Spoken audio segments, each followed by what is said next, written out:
శనివారం రోజున వెంకన్నకు ఇష్టమైన నైవేద్యాన్ని పెట్టి చూడండి. ఎంతో సంతోషించి మీరు ఏదైతే కోరుతున్నారో దానిని ఆ భగవంతుడు తప్పకుండా తిరిగి ఇస్తారు.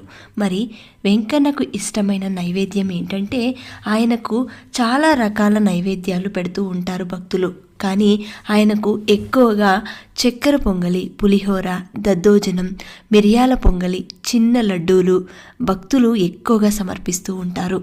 ఇంకా వారి శక్తి కొలది వడ, దోశ, జిలేబీ, పెద్ద లడ్డూలు, మురుకులు, పెద్ద పెద్ద వడలు ఇలాంటివి వారి శక్తి కొలది పెడుతూ ఉంటారు. కానీ భగవంతునికి ఎప్పుడూ కూడా భక్తితో, శ్రద్ధతో, నమ్మకంతో మీరు చేస్తున్న ఏ చిన్న పనైనా సరే ఆ భగవంతుడు స్వీకరిస్తారు. ఆఖరికి ఇన్ని నైవేద్యాలు పెట్టాలా అంటే తప్పనిసరి అయితే కాదు, చిన్న గ్లాస్లో పచ్చి పాలు పెట్టినా సరే స్వీకరిస్తారు.